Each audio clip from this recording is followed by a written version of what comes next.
gives it a real nice taste. All right. So what I'm just working with, again, it's the same exact thing, you know, put some scallion, put some thyme, you know, on it as well. And so we're just going to use the basic herbs.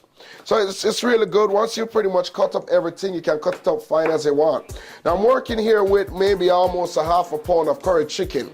Again, I'm doing the same thing. I'm putting paprika in it, maybe 1 or 2 teaspoons of the paprika. All right, the same thing, the Larry seasoned salt, all-purpose seasoned salt. Again, you don't have Larry seasoned all-purpose seasoned salt, just work just fine. I'm doing the pimento seed. Pimento seed, you could smash these pimento seed into powder and even give your dish a much better taste. So, but I'm using them all because I really don't. Right now, I'm using it all, and I have garlic powder as well, you know. And so put some garlic powder on it, at least 2 or 3 teaspoons. Once you sprinkle that on it, good. Then I'm going to put some curry. Now the curry is very salt. Just to let you know that the curry is very, very, very salt. So you want to make sure maybe you put maybe like a tablespoon of the curry powder. You want it to just be right. But make sure it says Jamaican curry powder. Now I already have my herbs them cut up. I have the carrots. What else? I have thyme leaf. Put some thyme leaf. What else I'm going to put? Put some Scotch bonnet pepper. Absolutely important for you to put some Scotch bonnet pepper on it. So the Scotch bonnet pepper is very hot, so try not to put too much. I just enjoy Scotch bonnet pepper. I like when my food have a little spice in it. It just really enhances the flavor of my pot. So I just like it that way. I have scallion in it. I have carrot. I have everything. So pretty much those are the basic in the pot, so it's already steaming up. As you can see, it's very hot. So I'm putting the curry chicken in it. I'm going to fry it. Now some people don't fry it. The reason why they don't fry it is because they don't either have the time for it, or you can just throw everything in a pot and you could wait for about a half an hour, 45 minutes. The curry chicken is done. Now I already have the chicken already cut up. You see I cut these chicken really small. The curry chicken, you don't want the chicken to be too big. Very small. It's the reason why we do it small. It's not, you know, brown stew chicken, but I cut them very small, all right? By cutting them small, this is how you're going to enjoy it better. That's our traditional way of doing it. There's no real special way. If you want your meat to be a little bigger, you can do it as well. There's no special way. Just that traditionally, we do it small so that we can have a nice curry chicken pot.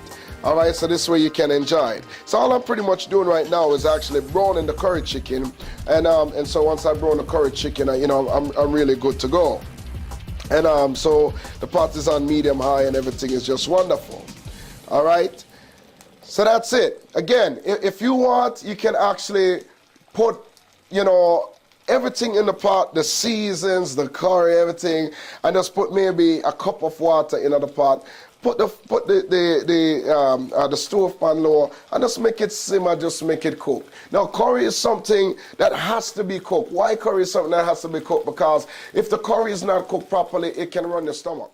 Now, you put a little ginger, nip a ginger, squeeze a ginger, crush a ginger, drop a ginger in there, and the ginger will also help to cut the strength of the curry so that you don't have a running stomach. But if the curry is cooked properly, I says, you know, a half an hour to 45 minutes, just make sure that the curry is cooked properly so that you can literally enjoy your curry chicken at the end of the day. All right, so pretty much right now the curry chicken is being browned.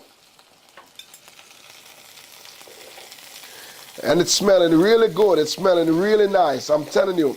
I mean, boy, I know you're watching this thing, but all you got to do is just do what I just do. So pretty much turn it. Remember, I know all you're doing with the curry chicken, you're just working on getting just a little brown. That's all you're working on. You're working on getting just a little brown, all right? You know, once it's brown, the curry is burned on the chicken, you know, it's pretty much done.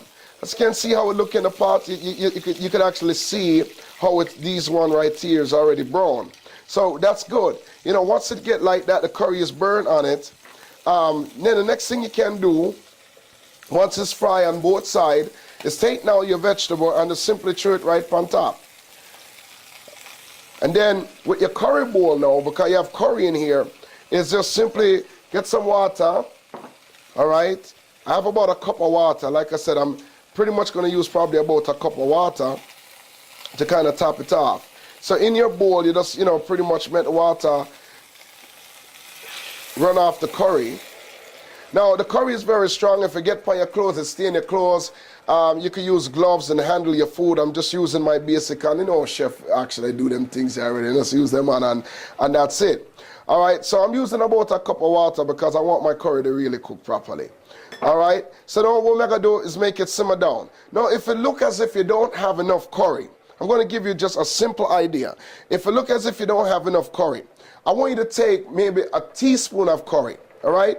Maybe take out back just a little bit of this water, all right? Make sure that the water is not hot. Now, tip a little, maybe about a tablespoon of curry. If you want your curry to be a lot more darker, you want it to have more of a curry look. And you see what I did? You could use a spoon, you could use a hand, and just mix out the curry before you put it in the pot. Because the reason I did this is that so that you don't get any clump, you don't get any lump, curry lump, so you want to make sure that the curry is already mixed up before you put it in the pot. And then you pour the curry in the pot. And once you put this in the pot now,